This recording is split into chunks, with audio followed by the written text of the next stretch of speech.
Hello friends, welcome to Vamja education. આ વિડીયોની અંદર આપણે શીખવાના છીએ ધોરણ 6 વિષય સામાજિક વિજ્ઞાનનું ચેપ્ટર 9મું છે આપણું ઘર પૃથ્વી। અને આ ચેપ્ટર છે આપણે એકદમ વ્યવસ્થિત રીતના સમજવાના છીએ, શીખવાના છીએ અને આ ચેપ્ટર ખૂબ ઇમ્પોર્ટન્ટ છે। તો ચોક્કસથી આપણે ભૂગોળની શરૂઆત કરીએ, આને ભૂગોળ કહેવાય, બરાબર? તો ભૂગોળની આપણે શરૂઆત કરીએ અને સમજીએ આપણું ઘર પૃથ્વી। આ જે વિડીયો છે તે ધોરણ 6 ના સ્ટુડન્ટ્સ માટે તો કામનો છે જ, પરંતુ સાથે સાથે કોમ્પિટિટિવ એક્ઝામના જે મિત્રો છે તેના માટે પણ ખૂબ ઉપયોગી રહેશે। તેને પણ ધ્યાનમાં રાખીને સંપૂર્ણ બધી જ વસ્તુ વ્યવસ્થિત રીતના સમજાવવામાં આવશે। તો ચાલો ફટાફટ શરૂઆત કરીએ। અને હા, જો તમારે સામાજિક વિજ્ઞાન ધોરણ 6 નો કોર્સ ખરીદવો હોય તો માત્ર 190 રૂપિયાથી ચાલુ થાય છે કોર્સ। તો ચોક્કસથી તમે કોર્સ ખરીદી શકો છો। એના માટે તમારે પ્લે સ્ટોરમાંથી વામજા એજ્યુકેશન એપ્લિકેશન ડાઉનલોડ કરવાની છે।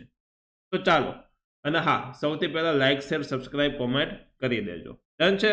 તો ચાલો ફટાફટ શરૂઆત કરીએ આપણે આપણું ઘર પૃથ્વી ચેપ્ટર 9 કે આપણે જ્યાં રહીએ છીએ એ આપણું ગામ અને ઘર આ બધું સાની ઉપર છે। દરેક વસ્તુ એનસીઈઆરટી માંથી જોવાના છીએ, એટલે આપણે હર એક વસ્તુ વ્યવસ્થિત સમજાય। અને સૌથી સારામાં સારી કોઈ પુસ્તક કહેવામાં આવે તો એ એનસીઈઆરટી જ હોય। તો દરેક વસ્તુ તેમાંથી જ આપણે શીખશું। તો શરૂઆત કરીએ આપણે કે આપણે જ્યાં રહીએ છીએ એ આપણું ગામ અને ઘર આ બધું સાની ઉપર છે? આ છે ક્યાં? તો તમે કહેશો જમીન ઉપર। જમીન ક્યાં આવેલી છે? તો જમીન આવેલી છે ભારતમાં। ભારત એટલે ઇન્ડિયામાં, જે આપણો દેશ છે। તો આ ભારત દેશ છે એ ક્યાં આવેલો છે? તો કે એ પૃથ્વી ઉપર આવેલો છે, બરોબર? તો આવો પ્રશ્ન આપણને સૌને થાય, જવાબ બહુ સાદો છે કે મારું ઘર ગામ પૃથ્વી પર આવેલું છે, એટલે પૃથ્વી આપણું વિશાળ ઘર કહેવાય। પૃથ્વી છે એ આપણું વિશાળ ઘર કહેવાય। પૃથ્વી શું છે? તો કે પૃથ્વી એક ગ્રહ છે, બરોબર? જેવી રીતના મંગળ, બુધ, પૃથ્વી, શુક્ર, શનિ આ બધા ગ્રહો છે એવી રીતે, બરોબર? જે કેટલું વિશાળ છે નહીં? આ પૃથ્વી ગ્રહ કેવડો વિશાળ હશે? પૃથ્વી કેટલું વિશાળ છે, બરોબર? કે પૃથ્વીની અંદર અત્યારે તમે જે તમામ દેશોના નામ સાંભળેલા છે, બધા જ દેશો પૃથ્વી ઉપર આવેલા હોય। તો કેવડી વિશાળ પૃથ્વી છે। તો ચાલો આપણે આ વિશાળ ઘર વિશે થોડુંક આપણે જાણવાનું છે। કે તમને એ જાણવાનું મન થાય એ સ્વાભાવિક છે કે તમને ખબર છે કે આપણી પૃથ્વી એ સૌર પરિવારનો એક સભ્ય છે, એક પરિવાર, જે પરિવારનું નામ છે સૌર પરિવાર। અને સૌર પરિવાર એટલે કે સૂર્યનો પરિવાર, ફેમિલી ઓફ સન એટલે કે સૂર્યનો પરિવાર। સૂર્યનો એક પરિવાર છે અને આ સૂર્યના પરિવારનું એક સભ્ય છે પૃથ્વી। વળી પાછું આ સૌર પરિવાર એટલે શું?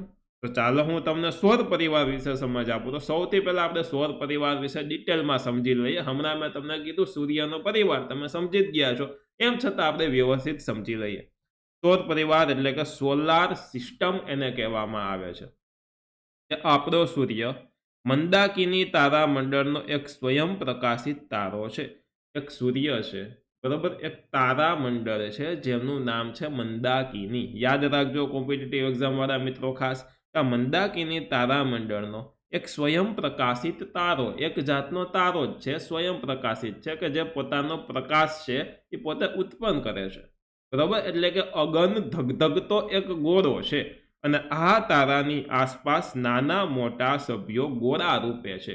એટલે કે એક સૂર્ય થઈ ગયો, એની આસપાસ નાના મોટા જે સભ્યો છે એ બધા આવી રીતના ગોળા સ્વરૂપે છે। ગોળા એટલે કે સર્કલ સ્વરૂપે, ગોળ સ્વરૂપે અંદાજિત છે, બરોબર? અને આપણી પૃથ્વી એમાંનો એક ગોળો જ છે। અને આ તમામને આપણે ગ્રહો તરીકે ઓળખીએ છીએ। આપણે પૃથ્વીમાં કેમ ગુરુત્વાકર્ષણ બળ છે? ગુરુત્વાકર્ષણ બળ એટલે કે જમીનમાં આપણે બધા આકર્ષાઈને રહીએ છીએ, બરોબર? સફરજનને ઉપર ફેંકીએ તો તે નીચે આવે જ, શું કામ? તો કે પૃથ્વી તરફ દરેક વસ્તુ ખેંચાય, જેને કહેવાય ગુરુત્વાકર્ષણ બળ। તો આપણે જેમ પૃથ્વીનું ગુરુત્વાકર્ષણ બળ છે એમ સૂર્યને પણ ગુરુત્વાકર્ષણ બળ છે। અને એમ આ સૂર્યના ગુરુત્વાકર્ષણ અને જે તે ગ્રહના ગુરુત્વાકર્ષણ બળના લીધે આ બધા ગ્રહો સૂર્યની આસપાસ વર્તુળાકાર ફરે છે। આ સૂર્ય છે, આ બધા જ ગ્રહો છે એ સૂર્યની આસપાસ સર્કલ લગાડે। શું કરે? સર્કલ એટલે કે ચક્કર લગાડે, એટલે કે સૂર્યની આસપાસ સતત ફરતા રહે છે। સૂર્યની આસપાસ જે ફરતા ગ્રહો છે આ બધાને સૂર્યનો પરિવાર કહેવાય, બરોબર? તો એને શું કહેવાય? સોલાર સિસ્ટમ એટલે કે સૂર્યનો પરિવાર કહેવાય. આ ગ્રહો પોતાનો કોઈ પ્રકાશ નથી. આ ગ્રહોનો કોઈ પ્રકાશ નથી. પૃથ્વી છે તો પૃથ્વીનો કોઈ પ્રકાશ નથી. બરોબર? સૂર્ય પાસેથી મળતા પ્રકાશથી તે પ્રકાશે છે. એટલે કે સૂર્ય પાસેથી પ્રકાશ મળે અને એના પ્રકાશથી તેઓ પ્રકાશે છે. સૌર પરિવારના આ ગ્રહો વિવિધ કદ અને સ્વરૂપ ધરાવે છે. સૌર પરિવાર છે એના આ બધા ગ્રહો છે. બધે જ ગ્રહોની સાઇઝ એટલે કે કદ અલગ અલગ છે, પોતાનું સ્વરૂપ અલગ છે, રંગો અલગ છે અને આ બધા ગ્રહો મળી અને બને છે આપણું સૌર પરિવાર કે સૌર મંડળ. આપણું સૂર્યનું પરિવાર એટલે કે સૌર પરિવાર એટલે કે સોલાર સિસ્ટમ અથવા તો સૌર મંડળ એક બને છે. અને આમ ગ્રહો, ઉપગ્રહો, લઘુગ્રહો, ધૂમકેતુઓ અને ઉલ્કાઓને આપણે સૌર મંડળમાં સમાવેશ કરી શકીએ છીએ. સાહેબ તમે ગ્રહો તો કીધું, પણ આ ઉપગ્રહો એટલે શું, લઘુગ્રહો એટલે શું, ધૂમકેતુ એટલે શું, ઉલ્કાઓ એટલે શું, તો એ બધું જોશું. પહેલા હું તમને એક વસ્તુ આમાં સાથે સમજાવી દઉં. ઉપગ્રહો કોને કહેવાય? માની લ્યો કે સૌથી વચ્ચે આ એક સૂર્ય છે. શું છે? આ સન છે, સૂર્ય છે. પૃથ્વી છે. પૃથ્વી જેવા બીજા ઘણા બધા ગ્રહો છે. એ સૂર્યની આસપાસ ચક્કર લગાડે છે. માની લ્યો પૃથ્વી છે, બરોબર. આપણી આગળ આ મંગળ છે, તો એ પણ સૂર્યની આસપાસ ચક્કર લગાડે. પણ આ જે પૃથ્વી છે એ પૃથ્વીની આસપાસ એક બીજું કોઈ વસ્તુ ચક્કર લગાડતું હોય, જેમ કે માની લ્યો કે આ પૃથ્વીની આસપાસ અન્ય કોઈ એક વસ્તુ છે અને જે પૃથ્વીની આસપાસ ચક્કર લગાડે છે. કોની આસપાસ? તો આમ પૃથ્વીને ચક્કર લગાડે છે. તો એવી કઈ વસ્તુ છે કે જે પૃથ્વીની આસપાસ ચક્કર લગાડે છે? તો એ છે ચંદ્ર. આ ચંદ્ર છે એના પૃથ્વીનો ઉપગ્રહ કહેવાય. અને આ આખી વસ્તુ છે એ આખી વસ્તુ સૂર્યની આસપાસ ચક્કર લગાડે. આ જ સ્થિતિમાં આખું આમ સૂર્યની આસપાસ ગોળ ગોળ ચક્કર લગાડે. અને આ જ પ્રોસેસમાં આ જે ચંદ્ર છે એ ચંદ્ર સતત આમ પૃથ્વીની આસપાસ પણ ફરતો રહેતો હોય. ટૂંકમાં આ ચંદ્રનું આવી રીતના ફરવાનું સતત ચાલુ હોય છે. સાથે સાથે આ આખી વસ્તુ, ચંદ્ર તો ફરે જ છે, મનમાં વિચારજો. સાથે સાથે આ આખી વસ્તુ આવી રીતના પણ આમ ફરે છે અને આમાં ભેગો ચંદ્રય ફરે જ છે. તો આવી રીતના સૂર્યની આસપાસ ફરતા હોય છે. તો આ જે ચંદ્ર છે એને કહેવાય પૃથ્વીનો ઉપગ્રહ, કારણ કે જે પૃથ્વીની આસપાસ ફરે છે. બરોબર. આપણે સૂર્યની આસપાસ ફરીએ છીએ એટલે આપણે સૌર મંડળના એટલે કે તેમના પરિવારના એક સભ્ય થઈ ગયા. બરોબર. ફરી દોસ્તો, તો ચાલો સૌ પ્રથમ આપણે મુખ્ય સભ્ય એટલે કે સૂર્યને ઓળખીએ. આપણા જે સૌર મંડળ છે એનો જે મુખ્ય સભ્ય છે એટલે કે સૂર્ય છે તેના વિશે હવે આપણે સમજી લઈએ. સૂર્યથી આપણે પરિચિત છીએ. આપણા રોજના કાર્યની શરૂઆત જ સૂર્યોદયથી થાય છે. સૂર્યોદયથી જ રોજના કાર્યની શરૂઆત થાય છે. બરોબર. સૂર્ય સન્માનિત તારો છે એટલે કે એનો સન્માનને પાત્ર તારો છે. અને જે સૂર્ય છે તેનાથી જ પૃથ્વી ઉપર જીવ છે તે શક્ય છે. અને આપણે સૂર્યને દેવતા ગણીએ છીએ. બરોબર. તારક મહેતામાં જેઠાલાલ સૂર્યદેવને પાણી ચડાવીને પૂજા કરે. બરોબર, તમે જોયું હોય તો તે પૃથ્વી પરના જીવનનો દાતા ગણાય છે. એટલે કે પૃથ્વી પર જેટલા જીવ છે, સજીવો છે, તેના જીવનનો દાતા છે. એટલે કે તેના લીધે જ જીવન શક્ય છે. સૂર્ય પૃથ્વી કરતા લગભગ 13 લાખ ગણો મોટો છે. વિચાર તો કરો. માની લ્યો અવળી પૃથ્વી હોય, બરોબર, તો આનાથી 13 લાખ ગણો મોટો. ડબલ એટલે કે આનાથી ડબલ સાઇઝ, એનું ડબલ એટલે કે એનાથી ડબલ. એવી રીતના આનું 13 લાખ ગણો મોટો સૂર્ય છે. એટલે કે પૃથ્વી કરતા સૂર્ય એકદમ વિશાળ 13 લાખ ગણો છે. માની લ્યો કે માનવાનો છે પૃથ્વી 1 સેન્ટીમીટરની છે, તો સૂર્ય છે તે 13 લાખ સેન્ટીમીટરનું છે. આ માનવાનું વસ્તુ, આ સમજવાનું કે કેટલો મોટો છે એ તમે કલ્પના કરી શકો. અને તેની ફરતે જો એક ચક્કર લગાવવાનું હોય તો 1000 કિલોમીટરના વેગથી ચાલતા વિમાનમાં બેસીને ફરીએ તો 107 વર્ષ નીકળી જાય. પૃથ્વી કેટલી ઝડપથી ચક્કર લગાડે છે ને એનું એક માપ આમાં છે. તો માની લ્યો કે આપણે એમ કહેતા હોય કે આપણી કાર છે એ 100 કિલોમીટરની ઝડપથી ચાલે છે, તો બહુ આપણે સ્પીડથી એ ઝડપને માનીએ કે ભાઈ બહુ સ્પીડથી ચાલે છે. અને 100 નહીં, તમે માનો કે 1000 કિલોમીટરની ઝડપથી ચાલતું કોઈ પ્લેન છે, એમાં બેસીને આપણે સૂર્યનું એક ચક્કર લગાડવું હોય તો એક ચક્કર લગાડવું હોય ને તો કેટલા વર્ષ લાગે ખબર તમને? 107 વર્ષ લાગે. એવડો મોટો સૂર્ય છે. બરાબર, એવડો મોટો સૂર્ય છે. અને હા, પૃથ્વી છે આખે આખું સૂર્યનું અવળું ચક્કર લગાડે એટલે તમે વિચાર કરો કે પૃથ્વી કેટલી સ્પીડથી ફરતી હશે, પરંતુ ગુરુત્વાકર્ષણ બળને લીધે આપણને ભાસ થતો નથી. પૃથ્વી સૂર્યની આસપાસ ફરે છે અને પોતે આવી રીતના આમાં ગોળ ફરે છે, યાદ રાખજો. ચાલો આગળ જોઈએ. સૂર્યનું ગુરુત્વાકર્ષણ બળ પૃથ્વી કરતાં 28 ગણું વધારે છે. 28 ગણું સૂર્યનું ગુરુત્વાકર્ષણ બળ વધારે છે. આથી જે પદાર્થનું વજન પૃથ્વી પર 1 કિલોગ્રામ થાય તો તેનું વજન સૂર્યની સપાટી પર 28 કિલોગ્રામ થાય. કોમ્પિટિટિવ એક્ઝામવાળા મિત્રો માટે ઇમ્પોર્ટન્ટ કે સૂર્યનું ગુરુત્વાકર્ષણ બળ છે તે પૃથ્વી કરતાં 28 ગણું છે. એનો મિનિંગ એમ થાય કે 1 કિલોગ્રામ વજન જેનું પૃથ્વી ઉપર હોય તેનું સૂર્યની સપાટી ઉપર વજન 28 કિલો થાય. આ સિમ્પલ અને શોર્ટ તમારે આટલું યાદ રાખવાનું. આ ગુરુત્વાકર્ષણ શક્તિને લીધે જ ગ્રહો પોતાના ચોક્કસ માર્ગમાં રહેલા છે. આ ગુરુત્વાકર્ષણ બળ છે એટલે જ ગ્રહો પોતે પોતાના ચોક્કસ રસ્તા ઉપર ગોળ ગોળ ફરે છે. કેમ? બે ગ્રહો આડા સવડા ભટકાઈ નથી જતા, એક્સિડન્ટ નથી થતું, કારણ કે ચોક્કસ પોતાની જગ્યાએ પોતાના પાથ એટલે કે પોતાના રસ્તામાં ફરે છે અને રસ્તો આ ગુરુત્વાકર્ષણ બળને લીધે બનેલો છે, બરોબર? અને તેની આસપાસ ફરે છે. પૃથ્વી તેનાથી 15 કરોડ કિલોમીટર દૂર છે. સૂર્ય અને પૃથ્વી વચ્ચેનું અંતર 15 કરોડ કિલોમીટર, બરોબર? સૂર્યના પ્રકાશને ધરતી પર પહોંચતા 8.25 મિનિટનો સમય લાગે. એક પ્રકાશ સૂર્યમાંથી નીકળવાનું ચાલુ કરે, પૃથ્વી ઉપર પહોંચે એટલે 8 મિનિટ અને 15 સેકન્ડ જેટલો સમય લાગે. એટલે કે 8 મિનિટ ને 25 સેકન્ડ જેટલો સમય લાગે. એટલે કે 8.25 મિનિટે છે તે પહોંચે છે પૃથ્વી ઉપર, બરોબર? એટલે 8.25 મિનિટનો સમય લાગે છે.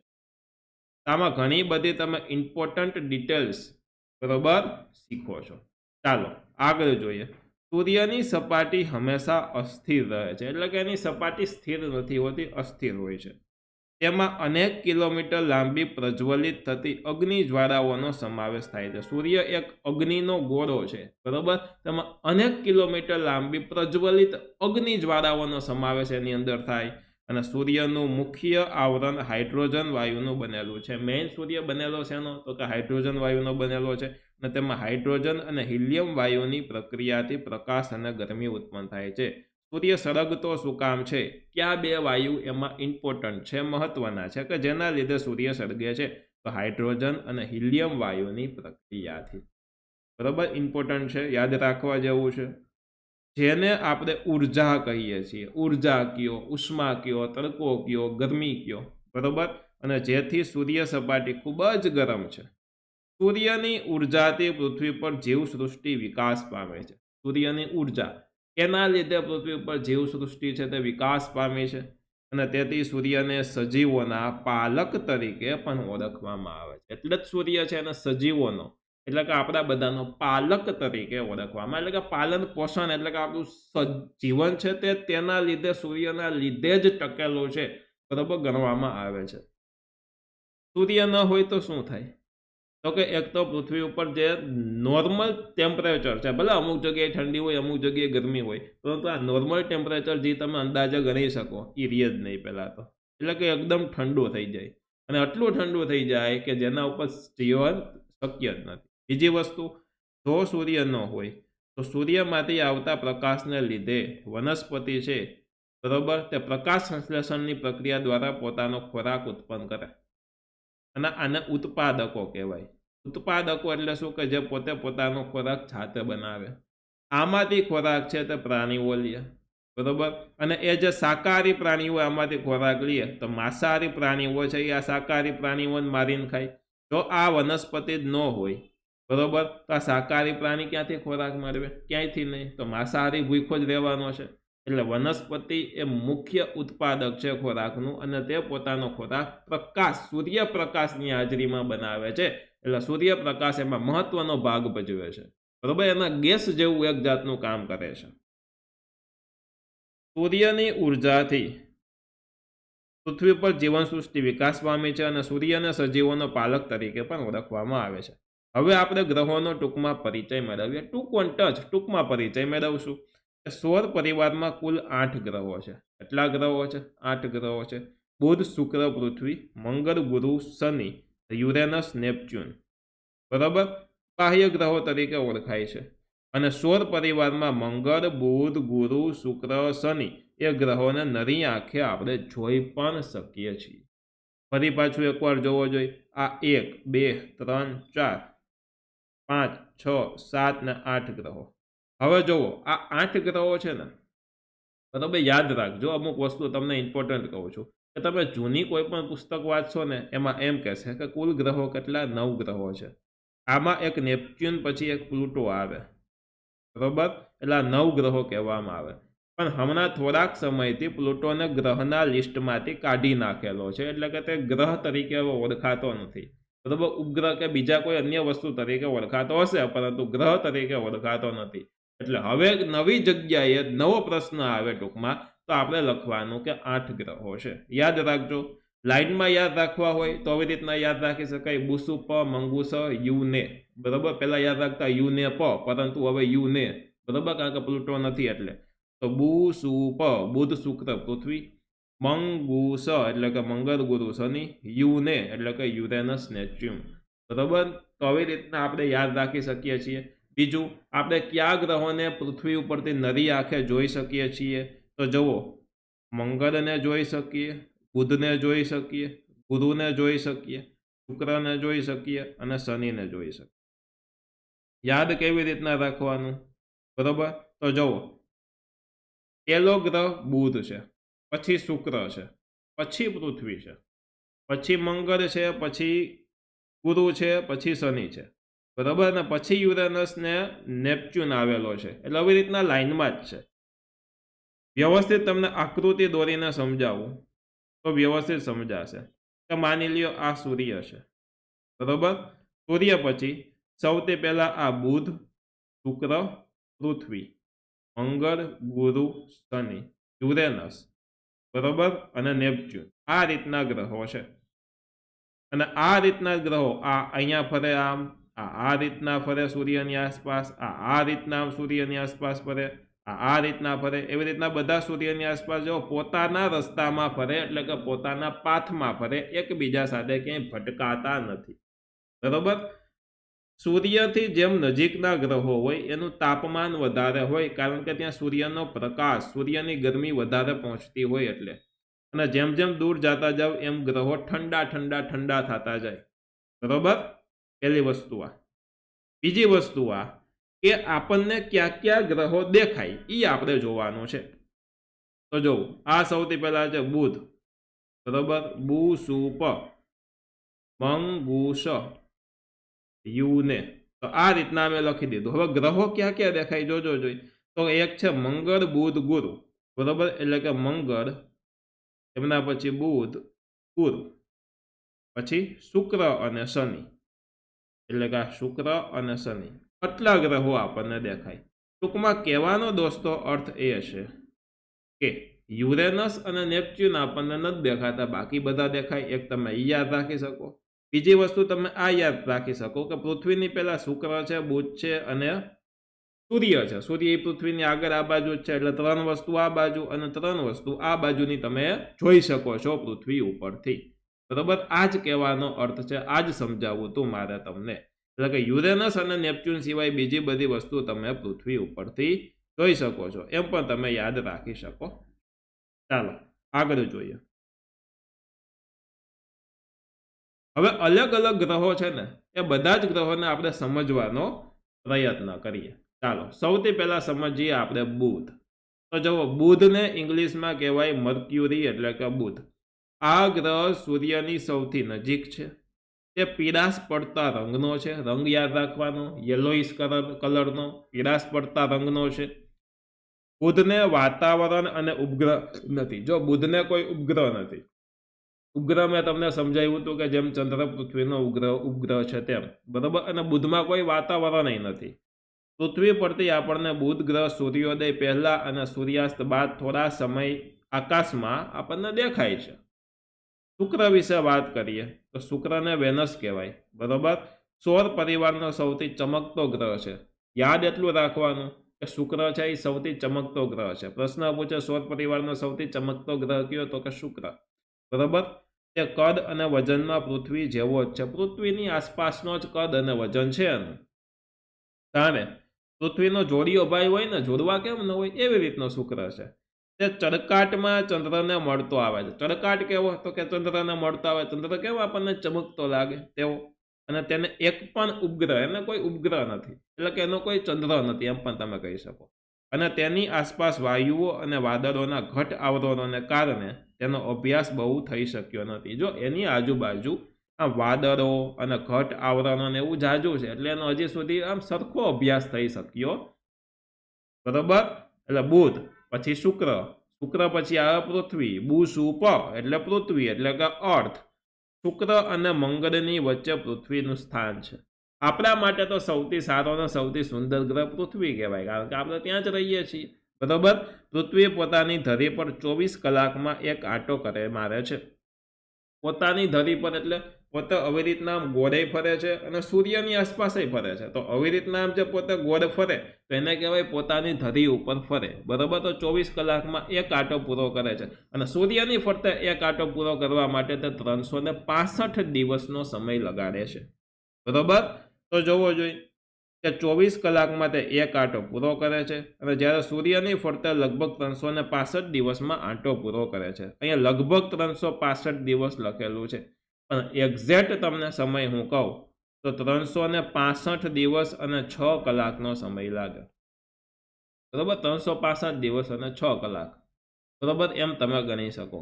એટલે એક 4 વર્ષે લીપ વર્ષ આવે. લીપ વર્ષમાં 366 દિવસ વર્ષમાં હોય, બરોબર. આપણે આગળ જોશું, બરોબર. પૃથ્વી પર દિવસ અને રાત અને ઋતુઓ જેવી ઘટનાઓ ફક્ત અહીં જોવા મળે છે. સવારે દિવસ થાય, સાંજે રાત થાય, અલગ અલગ ઋતુ હોય, અલગ અલગ ઘટનાઓ હોય.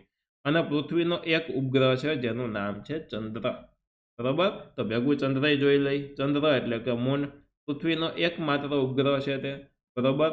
તેને પૃથ્વીને ફરતો એક આંટો પૂરું તથા પોતાની ધરી ઉપર એક આંટો પૂરો કરતા આશરે 27 દિવસ લાગે છે. જો પૃથ્વી ઉપર આમ એક ચક્કર મારે અને પોતાની ધરી ઉપર આમ ફરે, અને બે પૂરું કરતા એને લગભગ 27 દિવસ જેટલો સમય લાગે. ચંદ્ર પર વાતાવરણ નથી. ચંદ્ર ઉપર પાણી અને વાતાવરણ ન હોવાથી તેના પર જીવન નથી. ચંદ્ર ઉપર પાણી અને વાતાવરણ ન હોવાથી જીવન નથી. ચંદ્ર પર પ્રકાશિત છે. આ શબ્દ ખાસ સમજો. ચંદ્ર પ્રકાશિત નહીં પણ પર પ્રકાશિત છે. એનો મિનિંગ એવો થાય કે ચંદ્રને પોતાનો પ્રકાશ નથી, પરંતુ તે સૂર્યના પ્રકાશથી ચમકે છે. અહીંયા સૂર્ય છે, અહીંયા ચંદ્ર છે, અહીંયા પૃથ્વી છે. સૂર્યનો પ્રકાશ ચંદ્ર ઉપર પડે અને ત્યાંથી પરાવર્તન થઈને પૃથ્વીમાં આવે અને આપણી આંખમાં પ્રવેશે, એટલે આપણને એમ લાગે કે ચંદ્ર તો પ્રકાશિત છે, પરંતુ સૂર્યનો પ્રકાશ એના ઉપર પડે છે એટલે પ્રકાશિત આપણને લાગે છે, પણ ચંદ્રને પોતાનો કોઈ પ્રકાશ નથી, એટલે કે પરપ્રકાશી છે. એને કહેવાય પરપ્રકાશી, બરોબર. ચંદ્રને સૂર્ય પ્રકાશિત કરે છે. ચંદ્રની સપાટી પર ઉલ્કાપાત થતા હોવાથી તેના પર ખૂબ વિશાળ મોટા ખાડાઓ પડી ગયા છે. ચંદ્ર ઉપર ઉલ્કાપાત, ઉલ્કા એટલે કે પથ્થરો હોય આકાશમાં, એ સપાટી ઉપર પડે એટલે ખૂબ મોટા પ્રમાણમાં આમાં પડતા હોવાથી, બરોબર, મોટા મોટા ખાડા છે. અને અહીં મૃત જ્વાળામુખી આવેલો છે, એટલે કે અત્યારે એક્ટિવ કોઈ જ્વાળામુખી નથી, પણ મરેલો મૃત જ્વાળામુખી પણ ચંદ્ર ઉપર. એમના પછી દોસ્તો આવે મંગળ. મંગળ એટલે કે માર્સ. એ કેવો કલર? તો કે લાલ રંગનો સુંદર ચમકતો ગ્રહ છે. મંગળને પાછું વાતાવરણ છે, મંગળમાં પાછું વાતાવરણ છે.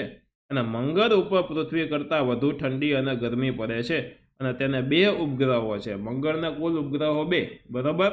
વૈજ્ઞાનિકો મંગળ પર જીવસૃષ્ટિ વિકસાવવાના પ્રયત્નો કરી રહ્યા છે. જો મંગળ ઉપર વાતાવરણ છે એટલે અત્યારે વૈજ્ઞાનિકો છે તે મંગળ ઉપર જ જીવસૃષ્ટિ વિકસાવવાના પ્રયત્નો કરી રહ્યા છે, બરોબર. આપણે અત્યારે એલિયન્સની એની કલ્પના કરતા હોય, એટલે કે બીજા દેશમાં રહેતા કોઈ સજીવ મનુષ્ય હોય તેની કલ્પના કરતા હોય, તો એ ક્યાં રહેતા હોય? કદાચ મંગળ ઉપર રહેતા હોય. શું કામ? તો કે ત્યાં વાતાવરણ છે એટલા માટે, બરોબર. અને ઠંડી અને ગરમી પૃથ્વી કરતાં 2 વધારે મંગળ ઉપર પડે છે, એટલું પણ તમારે યાદ રાખવાનું છે. એના પછી આવે ગુરુ એટલે કે જ્યુપિટર. ગુરુ પાછો પીળાશ પડતો સફેદ ગ્રહ છે. ગુરુની આસપાસ વાયુઓનું વાતાવરણ છે અને આ ગ્રહ ખૂબ ઠંડો હશે એવું મનાય છે. ગુરુ ગ્રહ ખૂબ ઠંડો હશે. શું કામ? તો કે સૂર્યથી ખૂબ દૂર આવેલો છે એટલે. બરોબર, આજુબાજુ વાદળો છે. તે સૌરમંડળનો સૌથી મોટો ગ્રહ છે. પ્રશ્ન આવે સૌરમંડળનો સૌથી મોટો ગ્રહ ગુરુ. ગુરુને કુલ 79 ઉપગ્રહો છે. 79 ઉપગ્રહો. આપણે કેમ ચંદ્ર એક જ છે, એમ ગુરુને 79 ઉપગ્રહો છે. વિચાર તો કરો. બરાબર, અને જેમાં પણ વૈજ્ઞાનિકોમાં મતાંતર જોવા મળે છે. એટલે કે આમ ફિક્સ નથી, ફાઇનલ નથી. આ મોટા ભીમકાય ગ્રહને દૂરબીનથી જોતા ટપકાવાળી સપાટી મનોહર એટલે કે સરસ મજાની લાગે છે દૂરબીનથી જોતા. એના પછી આવે શનિ. બરોબર, શનિ એટલે કે સૌર પરિવારમાં ગુરુ અને યુરેનસની વચ્ચે આવેલો ગુરુ પછીનો મોટો ગ્રહ છે, જે નીલા રંગનો તેજસ્વી વલયોથી સુંદર લાગે છે. બરોબર, સૌથી સુંદર ગ્રહ પણ શનિને માનવામાં આવે છે. શનિની ફરતે ગોળ વલયો આવેલા છે. બરોબર, વલયોના કારણે તે જુદો જ તરી આવે છે અને આ વલયો માથામાં પહેરેલી પાઘડી જેવા લાગતા હોય. અને શનિને પાઘડીયો ગ્રહ પણ કહેવામાં આવે છે. પ્રશ્ન પૂછ્યા પાઘડીયો ગ્રહ કોને કહેવામાં આવે છે? તો શનિને પાઘડીયો ગ્રહ કહેવામાં આવે છે. શનિને 62 કરતા વધારે ઉપગ્રહો છે. આપણે એક ચંદ્ર છે એવી રીતના શનિને 62 કરતા વધારે ઉપગ્રહો છે. અને સૂર્યથી દૂર હોવાને કારણે તેની સપાટીનું તાપમાન ઓછું છે, એટલે કે તે ખૂબ ઠંડો છે એમ તમે માની શકો છો. યુરેનસ આવે. પૃથ્વીથી એટલો દૂર છે કે સામાન્ય દૂરબીનથી દેખાતો નથી. સામાન્ય દૂરબીનથી દેખાતો જ નથી યુરેનસ, કારણ કે ખૂબ દૂર છે. અને ત્યાં સૂર્યનું તેજ પણ આછી ચાંદ જેવું લાગે છે. એટલે કે બહુ સૂર્યનો પ્રકાશ ત્યાં પહોંચતો નથી. અને વિલિયમ હર્સલ નામના ખગોળશાસ્ત્રીએ 1781માં આ ગ્રહ શોધી કાઢ્યો હતો. બરોબર, અને આ ગ્રહ ખૂબ જ ઠંડો ગ્રહ છે. ઠંડો એટલે કે સૂર્યથી ખૂબ દૂર છે અને ખૂબ દૂર હોવાથી ત્યાં પ્રકાશ ઓછો પહોંચે છે, એટલા માટે ખૂબ ઠંડો ગ્રહ છે. હવે તમે અહીંયા ચિત્રમાં સ્પષ્ટ બધા ગ્રહો જોઈ શકો છો. જો આ બાજુ હશે સૂર્ય, બરોબર, આ બુધ, શુક્ર, પૃથ્વી. શુક્ર અને પૃથ્વી જુઓ લગભગ સરખા સાઇઝનો જ ગ્રહ છે. આમાં સાઇઝ આપેલી છે જુઓ. બરોબર, પછી મંગળ, ગુરુ સૌથી મોટો ગ્રહ છે. શનિ, શનિમાં આવી રીતના વલયો આવેલા છે. આ વલયો બરફના હશે એવું માનવામાં આવે છે. બરોબર, પછી યુરેનસ અને નેપચ્યુન. અહીંયાથી પ્રકાશ બધાય જાય, બધી જગ્યાએ જાય. બરોબર, તો જેટલો અહીંયા દૂર સૌથી ઓછો પ્રકાશ પહોંચે અને અહીંયા સૌથી વધારે પ્રકાશ પહોંચે. અહીંયા મીડિયમ એટલે કે માપે મેળે પ્રકાશ પહોંચે. બરોબર, વાતાવરણ ક્યાં છે? તો કે આ પૃથ્વી ઉપર અને મંગળ ઉપર વાતાવરણ છે એવું માનવામાં આવે છે. બરોબર, પૃથ્વી ઉપર તો છે પણ મંગળ ઉપર છે. બરોબર, તો આ વસ્તુ છે. કોને કેટલા ઉપગ્રહ છે, કોને કેટલો મોટો છે, એ બધી વસ્તુ આમાં તમે ચિત્રમાં વ્યવસ્થિત જોઈ શકો. અને આ બધા જ ગ્રહો છે તે સૂર્યની આસપાસ બરોબર આમ ફરે છે, પરંતુ પોતાનો પાથ રસ્તો છોડતા નથી. કેને લીધે? તો કે ગુરુત્વાકર્ષણ બળને લીધે. નેપચ્યુન વિશે વાત કરીએ તો આ ગ્રહ નીલા રંગનો છે અને તેના વાતાવરણમાં મિથેન નામનો ઝેરી વાયુ છે. અને આ ગ્રહ પર પૃથ્વીની જેમ ઋતુ પરિવર્તન થતું જોવા મળે છે. જો ત્યાં છે ને એક મિથેન નામનો વાયુ છે જે ઝેરી વાયુ છે, અને ઝેરી વાયુ હોવાથી ત્યાં સજીવ સૃષ્ટિ તો શક્ય નથી, પરંતુ ત્યાં પૃથ્વીની જેમ ઋતુ પરિવર્તન, શિયાળો, ઉનાળો, ચોમાસું આ ઋતુ પરિવર્તન જોવા મળે છે. હવે જો તમામ ગ્રહોના નામ ઇંગ્લિશમાં યાદ રાખવાની એક ટેકનિક આમાં આપેલી છે, ઇંગ્લિશમાં છે કે ભાઈ my very excellent mother just served us noodles. એ બધાનો પહેલો અક્ષર એમ એટલે મર્ક્યુરી, વી એટલે વેનસ. પણ આપણા ગુજરાતી મીડિયમ વાળા લોકોના મગજમાં બેસે નહીં. આપણે એટલું જ યાદ રખાય, એટલું જ યાદ રખાય. બરોબર, કે બુસુપ, બુસુપ, મંગુસ, યુને, બસ પતી ગયું. બુસુપ, મંગુસ, યુને, બસ આટલું યાદ રાખો. ડન થઈ ગયું, યાદ રહી ગયા. બધા જ નામ લાઈનમાં યાદ રાખવા જરૂરી છે, એટલા માટે આ વસ્તુ યાદ રાખી લે. ગ્રહો તો આપણે દોસ્તો જોઈ લીધા, પણ હવે આપણે જોઈએ છીએ કે ઉલ્કા એટલે શું. ગ્રહ સિવાયની જે વસ્તુ છે, ઉલ્કા છે, નક્ષત્રો છે, તો આ બધી વસ્તુનો હવે આપણે સરસ રીતે અભ્યાસ કરીએ. ચાલો, તો સૌથી પહેલા જોઈએ ઉલ્કા. ઉલ્કા એટલે શું? તો કે કોઈ વાર તમને રાત્રે આકાશમાં ખડતા તારા જેવું દેખાય છે. કોઈ તારો ખડતો હોય, આમ લાઈન થતી હોય એવું દેખાય છે. બરોબર, અને હકીકતમાં આ તારો ખડતા જ નથી. અવકાશમાં ફરતા પથ્થરના નાના ટુકડા અથવા તો ગ્રહોના નાના ભાગો જે ઉલ્કા તરીકે ઓળખાય છે, બરોબર. આવા ટુકડા પૃથ્વીની નજીક આવતા ગુરુત્વાકર્ષણ બળને લીધે પૃથ્વી તરફ ખૂબ ઝડપથી ખેંચાઈ આવે છે. જો આકાશ છે ને એમાં ખાલી ગ્રહો જ નથી, ગ્રહોની સાથે સાથે નાના નાના પથ્થરોના ટુકડા છે, અથવા તો કોઈ ગ્રહનો ટુકડો છે, બરોબર. આ બધા ટુકડા છે. આવા કોઈ ટુકડા પૃથ્વીની નજીક આવે તો પૃથ્વીના ગુરુત્વાકર્ષણ બળને લીધે તે પૃથ્વીમાં ખેંચાઈ જાય છે. એટલે કે પૃથ્વીના ગુરુત્વાકર્ષણ બળ આપણે જમીનમાં હોય એટલે એની બાજુ એકદમ વેગથી આવવા લાગે છે. સ્પીડ એટલી કે આ તમે જોયું કે કોઈ પણ વસ્તુ સ્પીડથી આવે એટલે ગરમી ઉત્પન્ન કરે, એટલી સ્પીડ હોય કે જે સળગવા લાગે, બરોબર. ગરમી એટલી કરે કે સળગવા લાગે. સળગવાને લીધે તેમાં આમ લાઈન જેવું આપણને ધુવાડાની લાગે છે, બરોબર. વાતાવરણમાં પ્રવેશતા ઘર્ષણના લીધે તે સળગી ઉઠે છે અને આ વખતે આકાશમાં તેજ લીસોટો દેખાય છે અને તેને આપણે તારો ખર્યો એમ કહીએ છીએ. ઘણા બધા તારા એવા હોય કે પૃથ્વી ઉપર પડે, બરોબર, સળગવા લાગે, સળગીને અહીંયા પહોંચે તો આખો રાખ થઈ ગયો હોય, જમીન ઉપર પહોંચતા જ નથી. પરંતુ ઘણી જગ્યાએ જમીન ઉપર જોવા મળે છે, બરોબર. કેટલીક પૂરેપૂરી ન સળગેલી ઉલ્કાઓ પૃથ્વી પર પડી અને મોટા ખાડા પાડી દે છે. મહારાષ્ટ્રનું કોયના સરોવર આવી ઉલ્કા પડવાથી જ બનેલું મનાય છે. કે ભાઈ મહારાષ્ટ્રમાં એક સરોવર આવેલું છે, સરોવરનું નામ છે કોયના સરોવર. હવે એક ઉલ્કા પડી હશે જેના લીધે ત્યાં ખાડો થઈ ગયો એટલે એક સરોવર બની ગયું, બરોબર. સૌરાષ્ટ્રમાં ધજાવાડા પાસે આવી ઉલ્કા ખરી હતી, તેનું વજન 40 કિલોગ્રામ જેટલું હતું. કે ભાઈ આવી એક ઉલ્કા ખરી હતી જેનું વજન 40 કિલોગ્રામ હતું એવું માનવામાં આવે છે. એની સ્પીડ દોસ્તો એટલી હોય કારણ કે ખૂબ ઉપરથી આવે એટલે એની સ્પીડ એટલી હોય કે માની લ્યો કે એક કણી જેટલો ભાગ તમારા હાથમાંથી જાય ને તો આ પાછળથી પસાર થઈ જાય, બરોબર. એટલી એની સ્પીડ હોય. તો ચાલો આગળ જોઈએ હવે આપણે નક્ષત્રો એટલે શું થાય? તો કે વિશાળ અર્થમાં કોઈ પણ તારાનો સમૂહ અથવા તો એકલો તારો પણ નક્ષત્ર કહેવાય છે. હવે સ્ટાર્સ આવ્યા, તારા આવ્યા. અત્યાર સુધી આપણે ગ્રહો જોયા, ગ્રહો તો આકાશમાં છે, સાથે સાથે તારાઓ પણ આકાશમાં છે અને એ તારાઓ છે તેને પોતાનો પ્રકાશ છે. જો બીજા ગ્રહો છે એને પ્રકાશ નથી, પ્રકાશિત કોણ છે? તો સૂર્યને પોતાનો પ્રકાશ છે, ચંદ્રને નથી. અને બાકી આ જે તારાઓ દેખાય છે તેને પોતાનો પ્રકાશ છે, એટલે પણ પોતે પણ સળગતા જ ગોળાઓ છે એમ તમે વિચારી શકો, બરોબર. તો આ તારાઓનો આખો સમૂહ અથવા તો એકલો તારો હોય એને નક્ષત્ર કહેવાય. કેટલાક તારાઓના સમૂહને કારણે તેનો ચોક્કસ આકાર તૈયાર થયો છે અને તે ક્યારેક હંસ જેવો તો ક્યારેક ગરુડ જેવો દેખાય છે. અશ્વિની, રેવતી, વિશાખા, પુનર્વસ, મૃગર્ષિ, રોહિણી, પુષ્ય, આર્દ્રા, સ્વાતિ જેવા કુલ 27 નક્ષત્રો જાણીતા છે અને આકાશમાં ચંદ્રની આસપાસ 2-3 નક્ષત્રો ઓળખવા ચંદ્રને જોતા રહેવું પડે છે. નક્ષત્રો એટલે કે એક અહીંયા આપણે માની લ્યો કે તારો છે, બીજો અહીંયા છે, ત્રીજો અહીંયા છે, ચોથો અહીંયા છે. તો આ રીતના 4 તારાઓને આપણે આમ લાઈનથી જોડી દઈએ, બરોબર. પાછો એક આ બાજુ છે 5, બરોબર, અહીંયા 6 અને 7. તો જો આ એક આકૃતિ બની ગઈ. તો આવી રીતની જે કોઈ આકૃતિઓ બનતી હોય, બરોબર, અને આપણે એક એને ડિઝાઇન બનાવી દેતા હોય તો આને કહેવાય નક્ષત્રો કહેવામાં આવે. રેડી? તકલીફ કોઈને કાંઈ?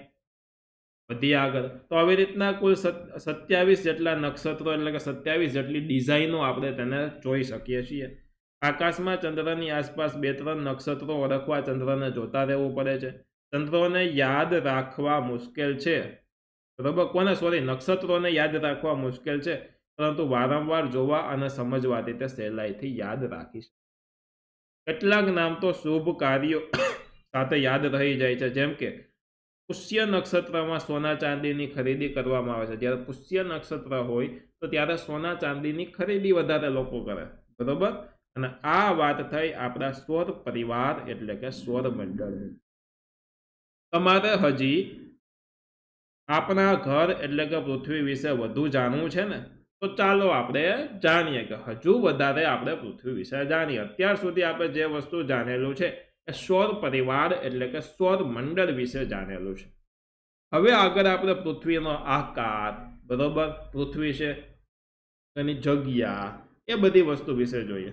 તો જોઈએ આપણે પૃથ્વીનું સ્થાન અને આકાર. આપણે સૂર્ય અને ચંદ્રને આથમતા જોઈએ છીએ, કેવા સરસ મજાના તેજસ્વી દેખાય છે. તમને ખ્યાલ હોય તો આપણે ઘણી જગ્યાએ સનસેટ જોવા જાય, સૂર્ય આથમતો હોય, હિલ સ્ટેશને તે જોવા જાય, બરોબર? તો કેવું સરસ મજાના દ્રશ્ય હોય. એવી જ રીતના સૂર્યોદય સમયે, આ સૂર્યોદય જે થતો હોય એ સમય પણ બહુ જ રળિયામણો હોય, બહુ સરસ હોય. અને આપણી પૃથ્વી પણ આવો જ એક ગોળો છે, આવો જ સરસ મજાનો ગોળો. અને તેનો આકાર ગોળ છે, તે બંને ધ્રુવોથી થોડી ચપટી છે. એટલે કે આમ ગોળ આકાર છે, પણ એ ઉપરની બાજુ અને નીચેની બાજુ થોડોક આમ ચપટો ભાગ છે. નારંગી કેવું ચપટું હોય એ ટાઈપનો ચપટો ભાગ છે, ચપટી છે. અને કેટલાક અવકાશ યાત્રીઓ ચંદ્ર ઉપર જઈ આવ્યા છે અને તેમણે પૃથ્વીના ફોટા પણ લીધા છે. ઘણા અવકાશ યાત્રીઓ ચંદ્ર ઉપર જઈ આવ્યા છે, એને પૃથ્વીના, ત્યાંથી પૃથ્વી કેવી દેખાય છે અને તેના ફોટા પણ તેઓએ લીધા છે. અને ચંદ્ર પરથી પૃથ્વી આકાશમાં મોટા ગોળા જેવી દેખાય છે. મોટો બધો ગોળો ન હોય એવી ચંદ્ર ઉપરથી પૃથ્વી દેખાય છે.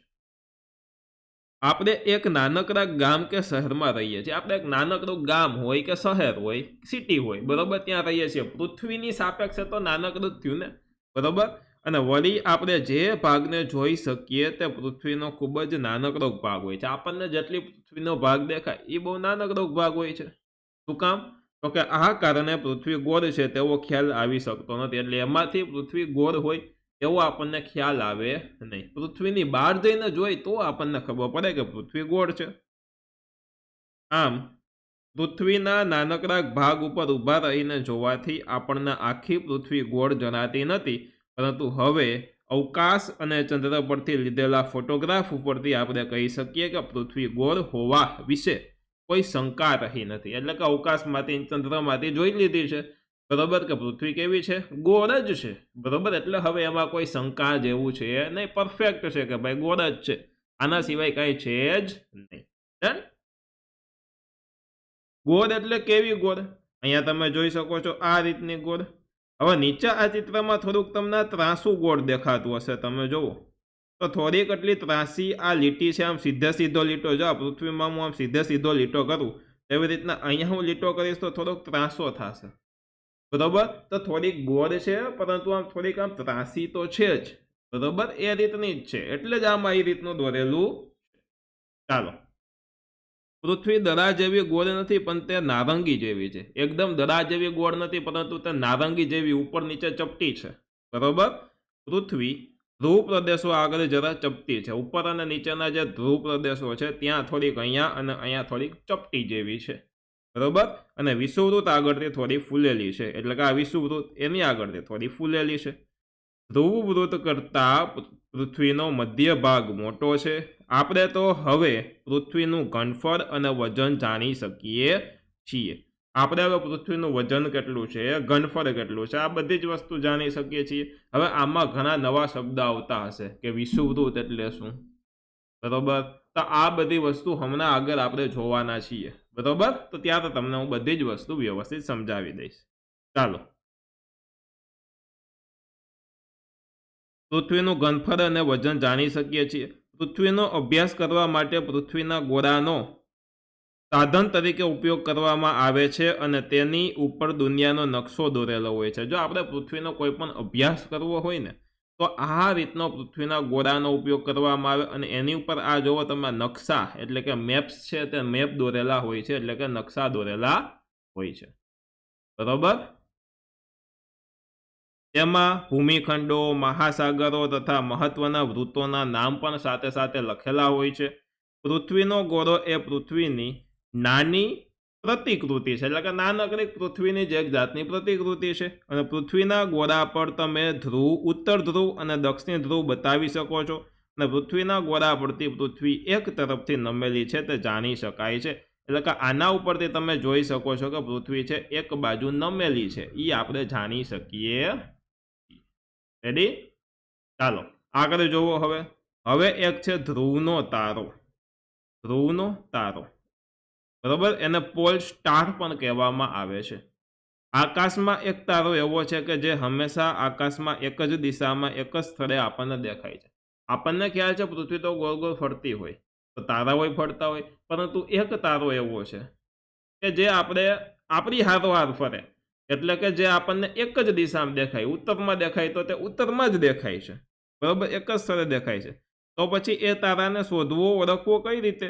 તો કે આ ધ્રુવના તારાને સપ્તર્ષિના ઝુમખાની મદદથી સરળતાથી શોધી શકાય છે. સપ્તર્ષિ એટલે કે 7 તારાઓનું એક ઝુમખું છે. આની મદદથી સરળ રીતના એને ગોતી શકાય છે. બરોબર, સરળતાથી શોધી શકાય છે. સપ્તર્ષિના આગળના 2 તારાને જોડતી કલ્પિત રેખાની દિશામાં આગળ વધતા તે તેજસ્વી તારો તમને દેખાશે. બસ એ જ ધ્રુવનો તારો છે. દરિયાઈ સફર કરનારા કે રણમાં મુસાફરી કરનારા લોકો ધ્રુવનો તારો સહેલાઈથી શોધી કાઢે છે અને એ તારો જે દિશામાં દેખાય તે દિશા ઉત્તર છે. એટલે કે દરિયામાં કોઈ મુસાફરી કરતા હોય અથવા તો રણ પ્રદેશમાં કોઈ મુસાફરી કરતા હોય, તેમાં દિશા એને ઓળખવા માટે તારાઓનો પણ ઉપયોગ કરે. ધ્રુવનો તારો શોધી લે. ધ્રુવનો તારો હંમેશા ઉત્તર દિશામાં આવેલો હોય એટલે ખબર પડે કે આ બાજુ ઉત્તર દિશા છે. બરોબર, એટલે દિશા જાણવા માટે યુઝ કરી શકે છે. આ તારો પૃથ્વીના ઉત્તર ગોળાર્ધમાં જ દેખાય છે અને તેની સ્થિરતા અને પૃથ્વીના લગભગ ગોળ આકારને લીધે દક્ષિણ ગોળાર્ધમાંથી તે જોઈ શકાતો નથી. પૃથ્વીના ઉત્તર ગોળાર્ધમાંથી જ જોઈ શકાય છે, એ પૃથ્વીના દક્ષિણ ગોળાર્ધમાંથી જોઈ શકાતો. એટલી વસ્તુ તમારે યાદ રાખવાની. ચાલો હવે આગળ આપણે થોડુંક જોઈએ રેખાંશ.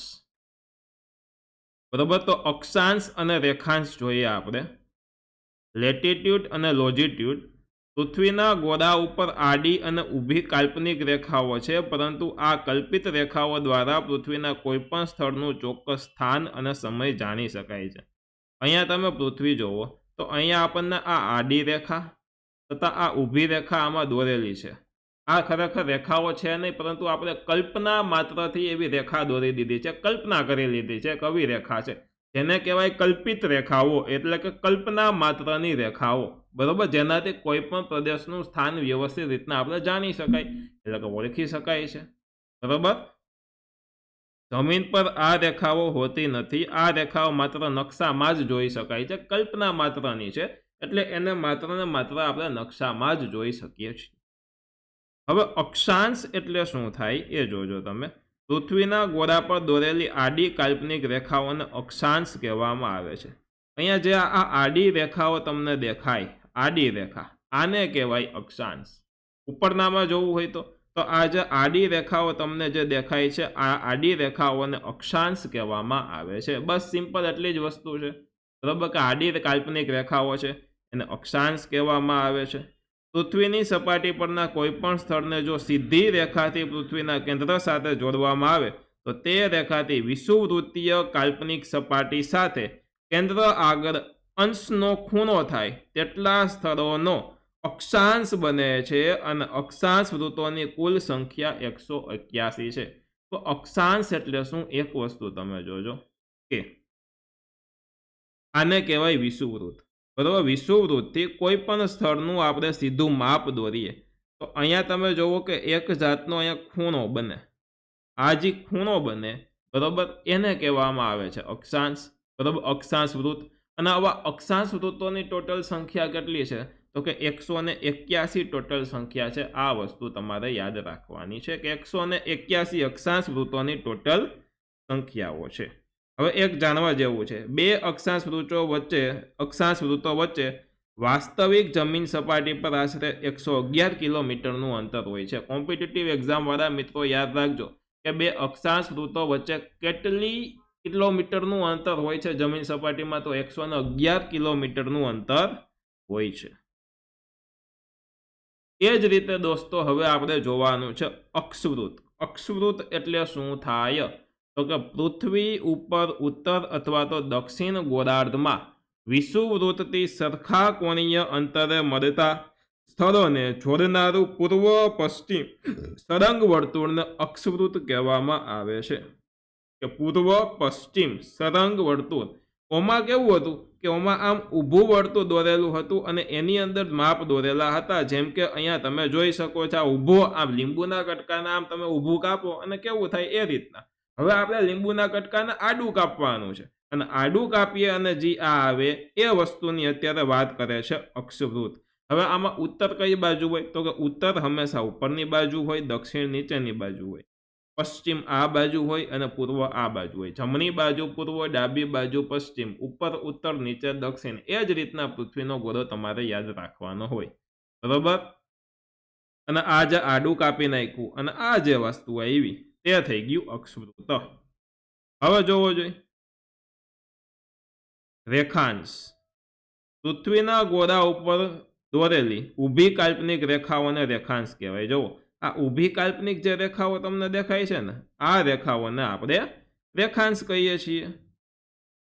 અને રેખાંશ ધ્રુવ પાસે એકબીજાને મળે છે અને ધ્રુવ તરફ જતા આ રેખાઓ એકબીજાની નજીક આવતી જાય છે અને કુલ રેખાંશ વૃત્તની સંખ્યાઓ 360 છે. કુલ રેખાંશ વૃત્તની સંખ્યા કેટલી થઈ ગઈ? 360.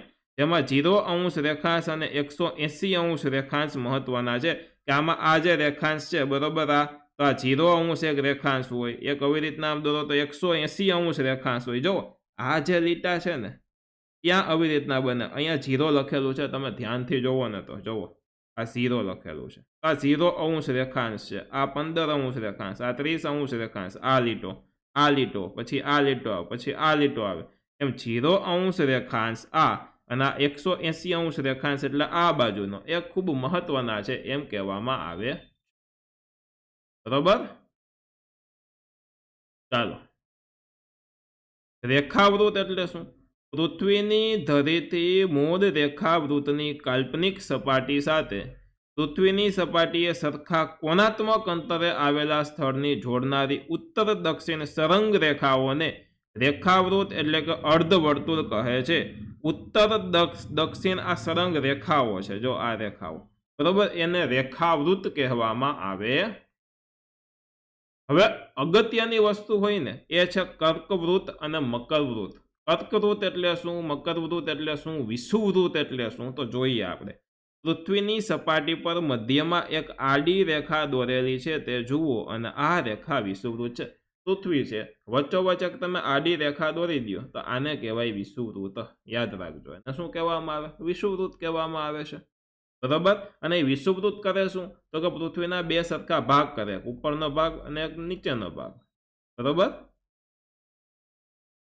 ઉપરનો ભાગ હોય એને ઉત્તર અક્ષાંશ કહેવાય, નીચેનો ભાગ હોય એને દક્ષિણ અક્ષાંશ એવું વાંચવામાં આવે છે. હવે જોજો, વિષુવવૃત્તથી ઉપરનો એક ભાગ એ ઉત્તર ગોળાર્ધ અને દક્ષિણ તરફનો ભાગ એ દક્ષિણ ગોળાર્ધ. આમ ઉત્તર તરફના ઉત્તર અક્ષાંશ અને દક્ષિણ તરફની રેખાઓને દક્ષિણ અક્ષાંશ કહેવામાં આવે છે. આ ઉત્તર અક્ષાંશ, દક્ષિણ અક્ષાંશ કહેવામાં આવે છે.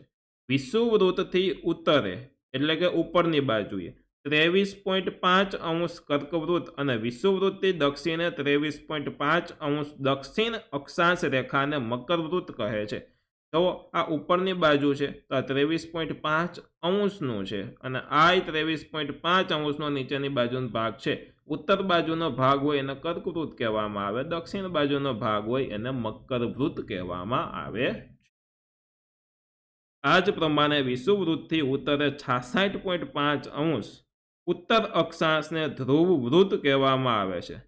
ક્યાં? તો કે વિષુવવૃત્તથી ઉત્તરે, પરંતુ થોડાક ઉપર જાઓ, 66.5° એટલે કે આ બાજુની સાઈડ તમે જાઓ તો એ ભાગ છે એને ઉત્તર અક્ષાંશને ઉત્તર ધ્રુવ કહેવામાં આવે અને દક્ષિણ બાજુએ આ બાજુનો જે ભાગ છે એને દક્ષિણ અક્ષાંશ એટલે કે ટૂંકમાં એનો દક્ષિણ ધ્રુવ કહેવામાં આવે છે, બરાબર. યાદ રાખજો, અહીંયા કેટલું આવેલું છે તો કે 66.5°નું માપ છે. અહીંયા નીચે 66.5° માપ છે. યાદ રાખવાનું કેટલા અંતરે, બરાબર. 66.5° ઉત્તર અક્ષાંશને ઉત્તર ધ્રુવ અને વિષુવવૃત્તની દક્ષિણે 66.5 દક્ષિણ અક્ષાંશને દક્ષિણ વૃત્ત કહેવામાં આવે.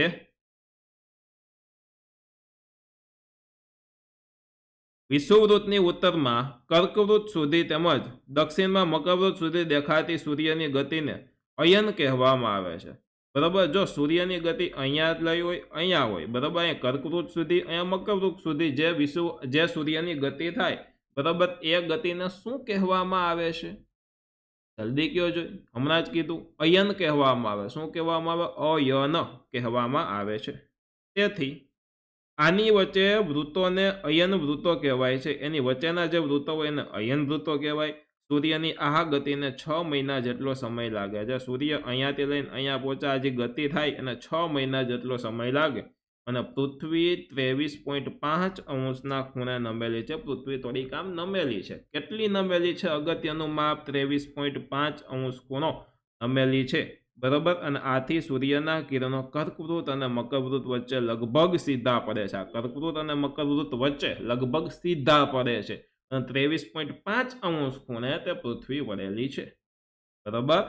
હવે 23.5 ને 23°05' તરીકે વચાય છે. બરોબર. તો આ પોઈન્ટ પછીનું જે હોય એને મિનિટ કહેવાય, આગળનું હોય ડિગ્રી કહેવાય, પછી હજી કંઈક પાછળ લખવામાં આવે તો એ સેકન્ડ કહેવાય. ડિગ્રી હોય અંશ એમાં આવું કરવામાં આવે. બરોબર. તો આને આવી રીતના કહી શકાય 23°5'. અને હવે જો કંઈ સેકન્ડ આવતી હોય તો આમાં 0 સેકન્ડ છે એટલે કે 0 સેકન્ડ. બરોબર. અને મિનિટ અને સેકન્ડને કડા વિકડા પણ કહેવામાં આવે છે શુદ્ધ ગુજરાતીમાં. ક્યાંક કડા વિકડા શબ્દ જોવો તો તમે નવાઈ ન પામતા, એટલે મિનિટ અને સેકન્ડ. બરોબર. આ વસ્તુ. હવે ચાલો આપણે વાત કરી હતી એમ વચ્ચોવચ વિષુવવૃત્ત હોય 0° ખૂણે. ઉપર 23.5 ઉત્તર અક્ષાંશ, નીચે 23.5 દક્ષિણ અક્ષાંશ. બરોબર. સૂર્ય કેવી રીતના કઈ જગ્યાએ છે એ હમણાં જોઈએ આપણે. ઉપર 66.5 ઉત્તર ધ્રુવ કહેવામાં આવે આને, અને નીચે 66.5 આને દક્ષિણ ધ્રુવ કહેવામાં આવે છે. ધ્રુવ વૃત્ત અથવા તો ધ્રુવ કહી શકો છો. બરોબર. અથવા તો ચાલો આને ઉત્તર ધ્રુવ વૃત્ત કહી દો, અને આ જે ભાગ છે આને કહી દો ધ્રુવ, અને આને કહી દો ધ્રુવ. આ ઉપરનો ઉત્તર ધ્રુવ, નીચેનો દક્ષિણ ધ્રુવ. આ સૂર્ય છે. સૂર્યના કિરણો આવી રીતના આમ પડે છે સીધા. જો આખી પૃથ્વી ઉપર આ રીતે સૂર્યના કિરણો પડે. તો આના ઉપરથી તમને ક્લિયર થાય કે કઈ રીતે સૂર્યના કિરણો પડે છે. બરોબર. ચાલો જીપીએસ નું ફૂલ ફોર્મ કોમ્પિટિટિવ એક્ઝામ વાળા મિત્રો માટે ખૂબ ઇમ્પોર્ટન્ટ. જીપીએસ વિશે થોડીક માહિતી મેળવીએ. જીપીએસ નું ફૂલ ફોર્મ શું થાય? તો કે ગ્લોબલ પોઝિશનિંગ સિસ્ટમ. તમારી પોઝિશન જીપીએસ છે એ તમને જણાવે, એટલે કે ગ્લોબલ પોઝિશનિંગ સિસ્ટમ, જેને કહેવામાં આવે જીપીએસ. ગ્લોબલ પોઝિશનિંગ સિસ્ટમ દ્વારા મોબાઈલ ફોન અને ગૂગલ અર્થ મારફતે આપણને કોઈ પણ સ્થળના અક્ષાંશ અને રેખાંશ જાણવા મળે છે. અક્ષાંશ કેટલા, રેખાંશ કેટલા, ઇન્ટરનેટની સુવિધાવાળા મોબાઈલ વડે જે તે સ્થળના અક્ષાંશ અને રેખાંશ મળી જાય છે. અને આજે તો આ સિસ્ટમ દ્વારા અક્ષાંશ રેખાંશ ખૂબ સહેલાઈથી આપણે જાણી શકીએ છીએ. જીપીએસનો ઉપયોગ કરો, મળી જાય આપણને. મુખ્ય રેખાંશ વૃત્તો વિશે આપણે થોડુંક જોઈ લઈએ. તો જોવો, પહેલું છે ગ્રીનિચ. બરોબર. ગ્રીનિચ એટલે શું? તો કે ગ્રીનિચ રેખા. તો કે ઇંગ્લેન્ડના ગ્રીનિચ શહેર પરથી પસાર થતી 0° રેખાંશ વૃત્તને ગ્રીનિચ રેખા કહેવામાં આવે છે. ઇંગ્લેન્ડ છે, ત્યાંનું એક શહેર છે જેનું નામ છે ગ્રીનિચ, અને ત્યાંથી 0° રેખાંશ છે તે પસાર થાય છે, રેખાંશ વૃત્ત. બરોબર. 0° રેખાંશ વૃત્ત એટલે તમે આ કહી શકો, આ છે એ પસાર ત્યાંથી જ એક્ઝેક્ટ થાય છે. બરોબર. તો આ ત્યાંથી પસાર થાય છે, તો એને આપણે ગ્રીનિચ રેખાથી પૃથ્વીના પૂર્વ અને પશ્ચિમ એ બે ભાગ પડે છે એનાથી, અને જે પૂર્વ ગોળાર્ધ અને પશ્ચિમ ગોળાર્ધ તરીકે આપણે તેને ઓળખીએ. ગ્રીનિચ રેખાથી 180° પૂર્વમાં પૂર્વ રેખાંશ અને 180°થી પશ્ચિમમાં પશ્ચિમ રેખાંશ ગણવામાં આવે છે. અહીંયા તમને હું એક ચિત્ર બતાવું તો ચિત્રમાં તમે જોઈ શકો છો કે આંતરરાષ્ટ્રીય દિનાંતર રેખા છે. તો આ તમે આ રેખા તમે જોઈ શકો છો. આંતરરાષ્ટ્રીય એક જાતની એવી રેખા છે. બરાબર. રશિયા આવી જાય, અલાસ્કા આવી જાય, અહીંયા ન્યુઝીલેન્ડ આવી જાય, તમે જોઈ શકો. બરોબર. તો આ એક જાતની રેખા છે ત્યાં. હવે આંતરરાષ્ટ્રીય દિનાંતર રેખા વિશે આપણે જોઈએ કે આંતરરાષ્ટ્રીય દિનાંતર રેખા છે શું? તો કે રેખાંશ વૃત્તને આંતરરાષ્ટ્રીય રેખા કહે છે. જે રેખાંશ વૃત્ત છે તેને આંતરરાષ્ટ્રીય રેખા કહેવામાં આવે છે.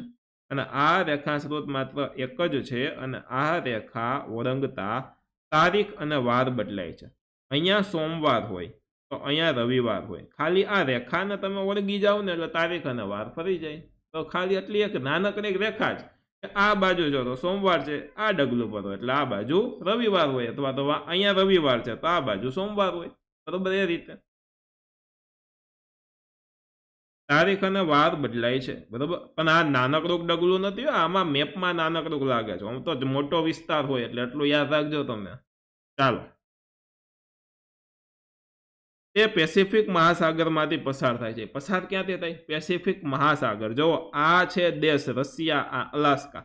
અહીંયા આ બાજુ કાંઈ તમને દેખાતું નથી, એ તો પેસિફિક મહાસાગર છે, ત્યાંથી પસાર થાય છે. અને તે કેટલાક સ્થળોએ બરાબર 180 પર નથી, વાંકી ચૂકી છે. જેમ કે અહીંયા તમે જોવો તો વાંકી ચૂકી છે, અહીંયા તમે જોવો તો આ વાંકી ચૂકી છે. બરાબર, તેનું કારણ એ છે કે જો તેને સીધી દોરવામાં આવે તો એક જ દેશના કેટલાક ટાપુ ઉપર એક જ દિવસે 2 વાર અને 2 તારીખ ભેગી થઈ જાય. માની લ્યો કે અહીંયાથી આમ સીધે સીધી પસાર કરી દેવામાં આવે તો રશિયામાં જ તમે જોઈ શકો કે 2 વાર અને 2 તારીખ થઈ જાય. બરાબર, એવું ન થાય, સરખું રહીએ એટલા માટે ત્યાં વચ્ચે તે થોડીક વાંકી ચૂકી આપણી સગવડતા માટે, તે દેશોની સગવડતા માટે એવું દોરવામાં આવે છે. બરાબર, અને સમય અને તારીખમાં ગોટાળો થાય અને આ નિવારવા રેખાના માર્ગમાં આવતી જમીન બાજુ પર રાખી અને તેને સમુદ્ર તરફ ફેરવી એટલે વાંકી ચૂકી છે કે ભાઈ જમીનને આપણે સાઈડમાં રાખી દીધી અને એને સમુદ્ર તરફ આપણે વાળી દીધી. બરાબર, એને આપણે માણસે ફેરવી નાખી. એટલે ટૂંકમાં શું થયું કે આપણી સગવડતા પ્રમાણે એ વસ્તુ થઈ ગઈ. બરાબર, એટલા માટે. હવે જુઓ કટિબંધો. કટિબંધો ખૂબ મહત્વના છે. બરાબર, તમારે સમજવા જોઈએ. પહેલા નામને વ્યવસ્થિત હું તમને સમજાવી દઉં. એક્ઝેક્ટ વચ્ચે હોય ઉષ્ણ કટિબંધ, ત્યારબાદ જે આ 2 ભાગ હોય, આગળ આપણે જોયું હતું. બરાબર, તો આને કહેવાય સમશીતોષ્ણ કટિબંધ કહેવામાં આવે.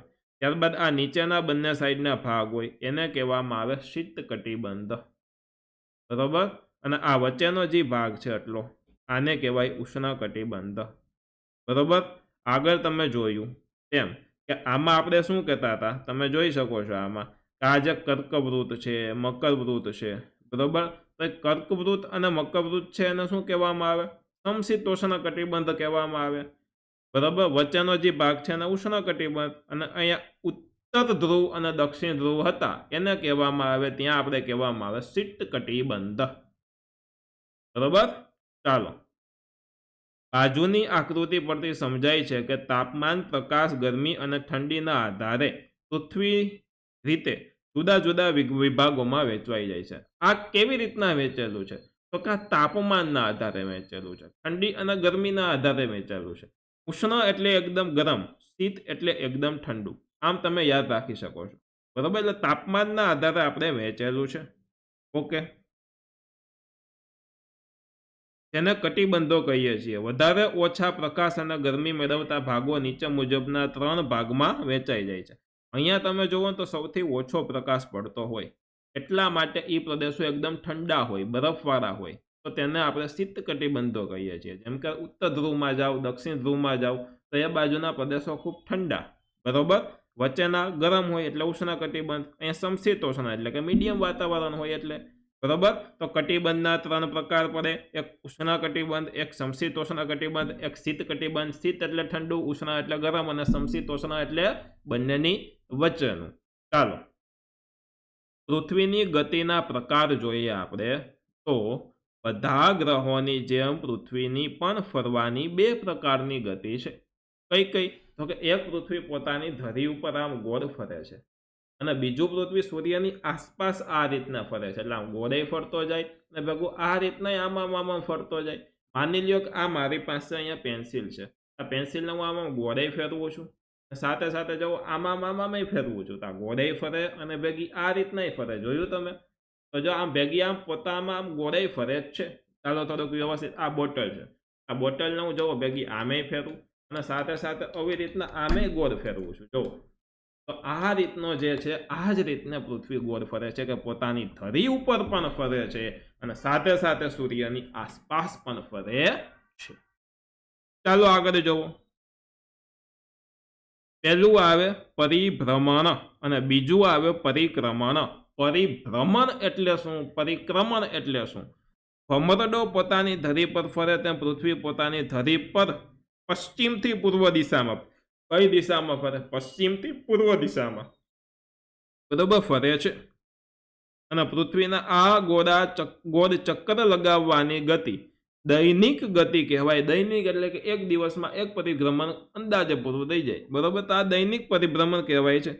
તે પરિભ્રમણ પણ કહે છે, તેને પરિભ્રમણ કહેવાય. પરિભ્રમણ એટલે ભમરડો, યાદ રાખવાનો. ભ્ર એટલે ભમરડો, બરોબર, ભમરડો પોતાની ધરી ઉપર ફરે એમ યાદ રાખવાનું.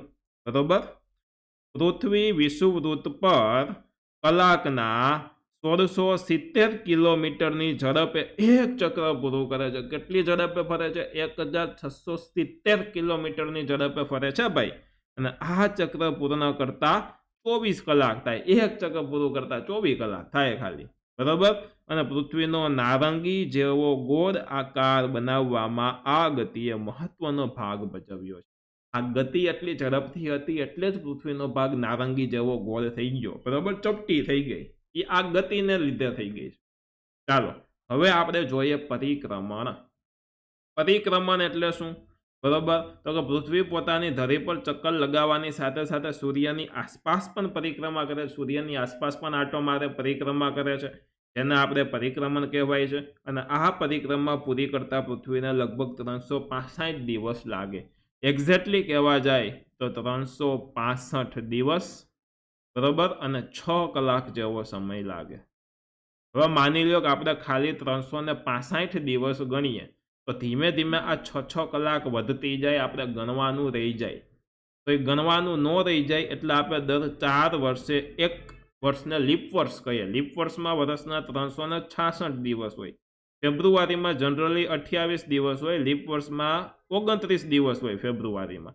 તો આ 6 કલાક 4 વર્ષની એટલે 6 ચોક 24 થાય. એટલે 24 કલાકનો એક દિવસ આપણે દર 4 વર્ષે ઉમેરી દઈએ આનું સેટિંગ કરવા માટે. એમને લીપ વર્ષ નથી આવતું, આનું સેટિંગ કરવા હાટું લીપ વર્ષ ઉજવવામાં આવે, યાદ રાખજો.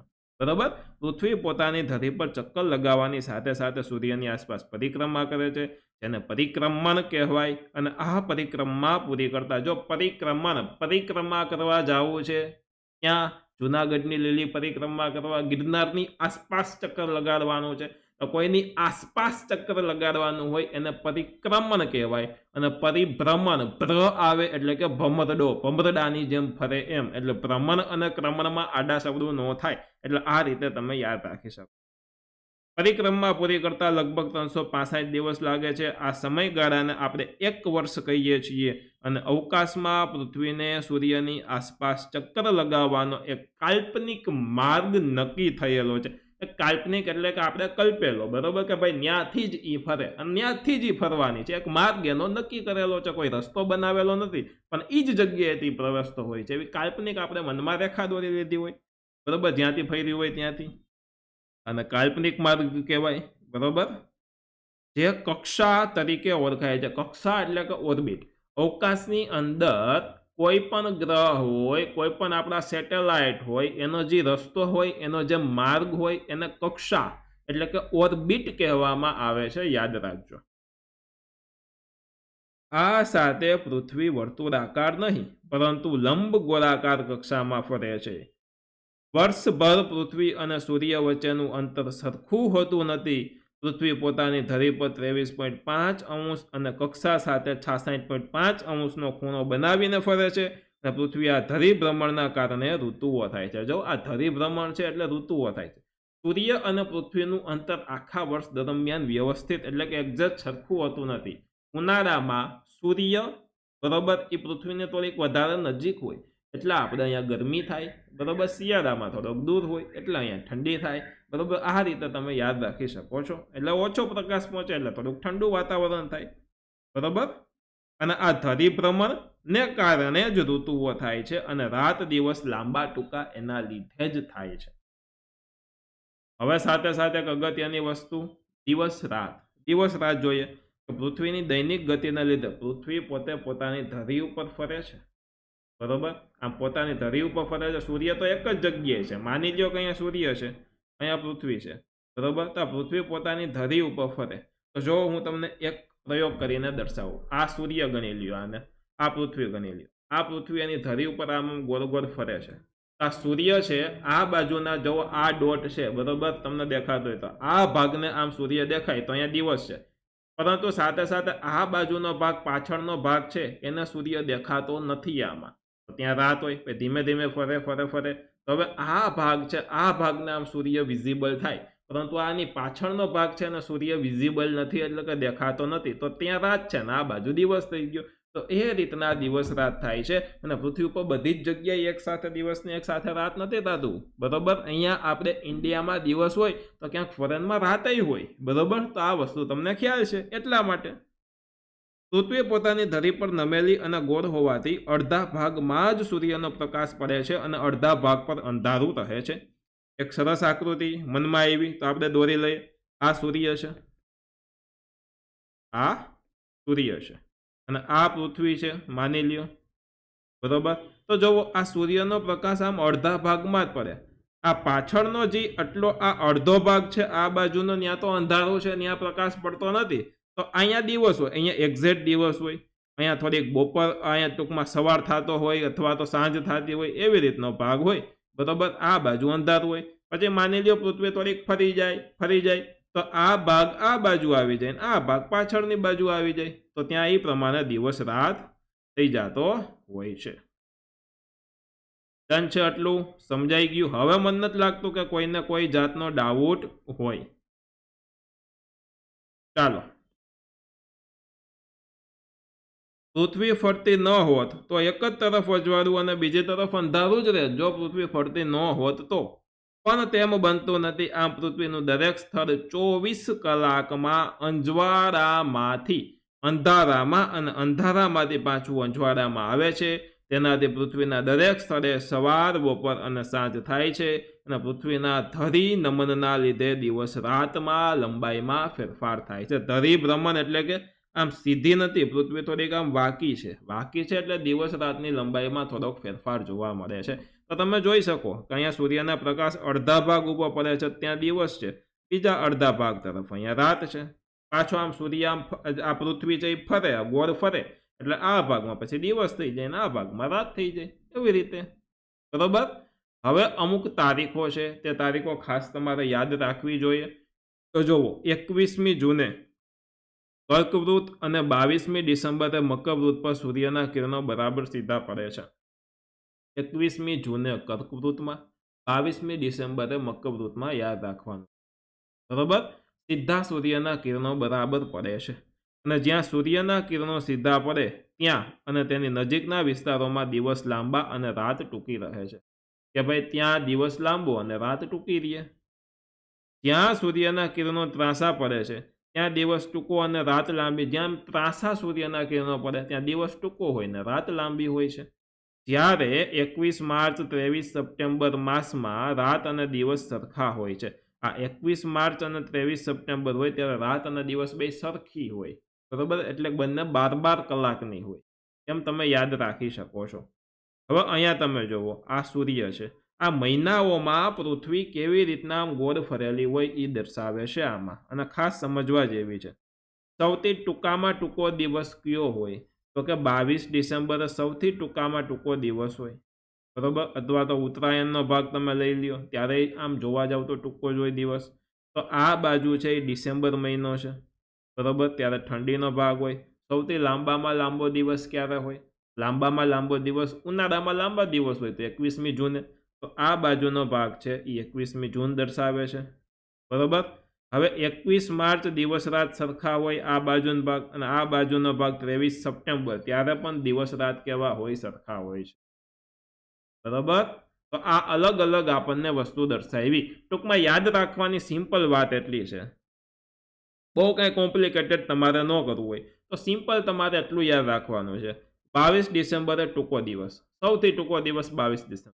21મી જૂને સૌથી લાંબો દિવસ, અને 21 માર્ચ 23 સપ્ટેમ્બરે દિવસ રાત સરખા. દિવસ રાત સરખા હોય એવી બે તારીખ, 21 માર્ચ અને 23 સપ્ટેમ્બર, બરોબર.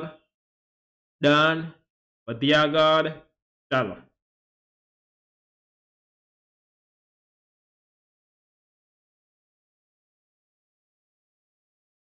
હવે ઋતુઓ. પૃથ્વીની ધરી પર નમેલી હોવાથી ઉત્તર ધ્રુવ અને દક્ષિણ ધ્રુવ વારાફરતી સૂર્યની સામે આવે છે અને સૂર્યના કિરણો વિષુવવૃત્તથી ઉત્તરે કે દક્ષિણે સીધા પડે છે. અને આમ થવાથી દિવસ રાતમાં તફાવત એટલે કે દિવસ રાતમાં ફેરફાર થાય છે. આથી વધારે સમય સૂર્યપ્રકાશ મેળવતા વિસ્તારોમાં ઉનાળો અને ઓછો સમય સૂર્યપ્રકાશ મેળવતા વિસ્તારોમાં શિયાળો અનુભવાય છે, એટલે કે ગરમી અને ઠંડક અનુભવાય છે. અને તે જ સમયે દક્ષિણ ગોળાર્ધમાં શિયાળામાં ઋતુ અનુભવાય છે તે માનવને સીધી અસર કરે છે, એટલે કે મનુષ્યને તે સીધી અસર કરે છે. બરોબર. ઉત્તરાયણ જોઈ લઈ. ઉત્તરાયણ 22મી ડિસેમ્બરે સૂર્યના સીધા કિરણો ઉત્તર તરફ એટલે કે વિષુવવૃત્ત તરફ પડવાના શરૂ થાય છે અને આમ ઉત્તરાયણ 22મી ડિસેમ્બરે થાય છે. બરાબર. 22મી ડિસેમ્બરે જ ઉત્તરાયણ કહેવાય. બરાબર. 14મી જાન્યુઆરીએ ઉત્તરાયણ ન કહેવાય, ભલે આપણે કહેતા હોય ત્યારે મકર સંક્રાંતિ કહેવાય. મકર સંક્રાંતિ એટલે શું? તો કે સૂર્ય છે તે મકર રાશિમાં પ્રવેશ કરે. આ મકર રાશિમાં પ્રવેશ કરે છે એટલે એને મકર સંક્રાંતિ કહેવામાં આવે છે. જોકે એને આપણે ઉત્તરાયણ પણ એક તહેવારને કહેતા હોઈએ છીએ. તો મકર સંક્રાંતિ ઉપરથી તમારે યાદ રાખવાનું કે સૂર્ય મકર રાશિમાં પ્રવેશ કરતો હોવાથી મકર સંક્રાંતિ કહેવાય છે. 14મી જાન્યુઆરીએ સૂર્ય મકર રાશિમાં પ્રવેશ કરે છે માટે મકર સંક્રાંતિ કહેવાય છે. હવે દક્ષિણાયન એટલે કે 22મી જૂનથી સૂર્યના સીધા કિરણો કર્કવૃત્તિ ખસી અને દક્ષિણ તરફ વિષુવવૃત્ત તરફ પડવાનું શરૂ થઈ જાય છે અને આ જે સૂર્યના કિરણો પડે તેને દક્ષિણાયન કહેવામાં આવે છે. એટલે કે સૂર્યના સીધા કિરણો કર્કવૃત્તિ ખસી જાય અને દક્ષિણ વિષુવવૃત્ત તરફ પડવાનું ચાલુ થાય. બરોબર. કર્કવૃત્તિ ખસે, દક્ષિણ એટલે કે વિષુવવૃત્ત તરફ પડે. બરોબર. એમના પછી એક આવે સંપાત. સંપાત એટલે શું? ખાસ યાદ રાખજો, ઘણાએ પહેલી વખત પણ સાંભળેલો હશે શબ્દ સંપાત. તો કે સૂર્યનો ક્રાંતિવૃત્ત અને વિષુવવૃત્ત વર્ષમાં 2 વખત એકબીજાને છેદે છે અને આ છેદ બિંદુને સંપાત દિવસ કહેવામાં આવે છે. સંપાત દિવસ દરમિયાન સૂર્ય ઉત્તર તરફ ખસતા જતા ઉત્તર ગોળાર્ધમાં 22મી માર્ચથી દિવસની લંબાઈ વધતી જાય છે અને રાત ટૂંકી થતી જાય છે. અને જ્યારે ઉત્તર ગોળાર્ધમાં જાવ તો એનું ઊંધું એટલે કે 21મી જૂને વર્ષ લાંબામાં લાંબો અને દિવસ ટૂંકામાં ટૂંકી હોય છે. સૂર્ય દક્ષિણ તરફ ખસતા જતા દક્ષિણ ગોળાર્ધમાં 24મી સપ્ટેમ્બરની દિવસની લંબાઈ વધતી જાય છે અને રાત ટૂંકી થતી જાય છે. અને દક્ષિણ ગોળાર્ધમાં 22મી ડિસેમ્બર વર્ષનો લાંબામાં લાંબો દિવસ અને ટૂંકામાં ટૂંકી રાત હોય છે. જોજો, ટૂંકમાં આમાં તમે જુઓ તો ઘણા કન્ફ્યુઝ થતા હશે, પણ તમે મનમાં વિચારી લો. એક છે ઉત્તર ગોળાર્ધ, બીજો છે દક્ષિણ ગોળાર્ધ. ઉત્તર અને દક્ષિણ 2 ભાગ પાડી લો. ઉત્તર ગોળાર્ધમાં કેવું હોય તો કે 22મી માર્ચથી દિવસની લંબાઈ વધતી જાય ને રાત ટૂંકી થતી જાય, એટલે કે દિવસ મોટો થતો જાય. અને યાદ રાખો કે 21મી જૂને લાંબામાં લાંબો દિવસ છે ક્યાં? તો કે ઉત્તર બાજુ. કઈ જગ્યાએ? તો કે ઉત્તર બાજુ. હવે દક્ષિણ ગોળાર્ધમાં 24મી સપ્ટેમ્બરથી દિવસની લંબાઈ વધતી જાય. આમાં કેમ 22મી માર્ચથી દિવસની લંબાઈ વધતી જતી હતી, એમ દક્ષિણ બાજુ 24મી સપ્ટેમ્બરથી દિવસની લંબાઈ વધતી જાય અને રાત ટૂંકી થતી જાય. બરોબર. અને ત્યાં લાંબામાં લાંબો દિવસ દક્ષિણ ગોળાર્ધમાં કયો હોય તો કે 22મી ડિસેમ્બરે. દક્ષિણ ગોળાર્ધમાં 22મી ડિસેમ્બરે લાંબામાં લાંબો દિવસ હોય છે અને ટૂંકામાં ટૂંકી રાત હોય છે. જ્યારે ઉત્તર ગોળાર્ધમાં 21મી જૂને લાંબામાં લાંબો દિવસ હોય છે. ટૂંકમાં ઉત્તર ગોળાર્ધમાં 21મી જૂન લાંબામાં લાંબો દિવસ, દક્ષિણ ગોળાર્ધમાં 22મી ડિસેમ્બરે લાંબામાં લાંબો દિવસ હોય છે. આ 2 વસ્તુ તમારે યાદ રાખવાની છે. કન્ફ્યુઝ ન થતા. ઉત્તર દક્ષિણ આડા સવડું હોય. ઉત્તરમાં 21મી જૂને લાંબામાં લાંબો દિવસ હોય. બરોબર. અને આપણે જોવો તો આપણું ઇન્ડિયા છે એ ઉત્તર ગોળાર્ધમાં તમે કહી શકો, કારણ કે 21મી જૂને લાંબામાં લાંબો દિવસ છે, કારણ કે ડિસેમ્બરમાં શિયાળો હોય. શિયાળામાં દિવસ ટૂંકો અને રાત લાંબી હોય. બરોબર. તો દક્ષિણ ગોળાર્ધમાં 22મી ડિસેમ્બરે લાંબામાં લાંબો દિવસ હોય.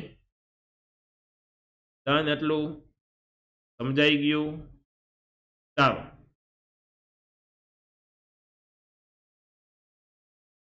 તે દરમિયાન 21મી માર્ચ અને 23મી સપ્ટેમ્બરે સૂર્યના કિરણો વિષુવવૃત્ત ઉપર સીધા પડતા હોય અને રાત અને દિવસ સરખા થાય છે. 21મી માર્ચ અને 23મી સપ્ટેમ્બરે શું થાય કે સૂર્યના કિરણો વિષુવવૃત્ત ઉપર એક્ઝેક્ટ સીધા પડે. એક્ઝેક્ટ સીધા પડે એટલે કે દિવસ અને રાત સરખી થાય.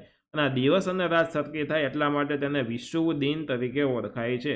એવો ગમે ત્યારે શબ્દનો યુઝ કરે વિષુવદિન. વિષુવદિન એટલે કે દિવસ અને રાત સરખી હોય તે દિવસ. હવે આવે છે લીપ વર્ષ. તો કે પૃથ્વીનું 1 વર્ષ એટલે કે 365 દિવસ અને 6 કલાક. મેં તમને આગળ સમજાવેલું છે તેમ, પરંતુ આપણે સામાન્ય રીતે 165 દિવસ ગણીએ સોરી 365 દિવસ ગણીએ, જો 365 દિવસ જ આપણે ગણતા જાય તો આ 6 કલાક ઇગ્નોર થતી જાય અને આ 6 કલાક એટલે ખૂબ મોટો સમય કહેવાય. તો દર 4 વર્ષે 6 કલાક ભેગી કરો એટલે 24 કલાક, એટલે કે એક દિવસ આખો એક્સ્ટ્રા થઈ જાય. એટલે દર 4 વર્ષે 366 દિવસ વાળું વર્ષ હોય દર ચોથા વર્ષે, બરાબર. એ વર્ષને આપણે લીપ વર્ષ કહેવામાં આવે છે.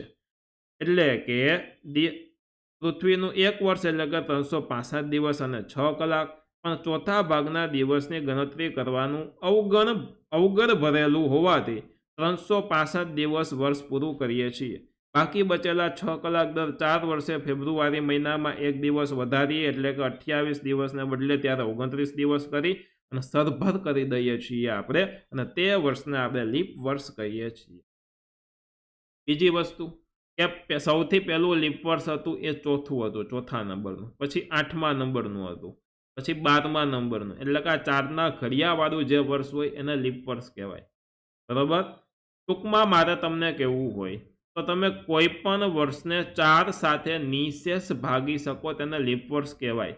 માની લ્યો કે 2012 છે, આ લીપ વર્ષ છે કે નહીં જોવું હોય તો 4 સાથે હું ભાંગું, 4 5 20 થઈ જાય, એટલે 0 ઉપરથી ઉતાર્યો 1 ભાગનો હાલે 0, ઉપરથી ઉતાર્યો 2, બરાબર, અને 4 તેરી 12, તો અહીંયા નીચે 0 આવ્યો તો આને લીપ વર્ષ કહેવાય, બરાબર. એટલે 2012નું વર્ષ લીપ વર્ષ હતું, પછી 2016નું વર્ષ લીપ વર્ષ હતું, બરાબર, પછી 2020મું વર્ષ લીપ વર્ષ હતું, પછી 2024મું વર્ષ લીપ વર્ષ હતું, અને પછી 2028મું વર્ષ હવે આવશે એ લીપ વર્ષ હશે, બરાબર. તો આ રીતના દર 4 વર્ષે લીપ વર્ષ આવે.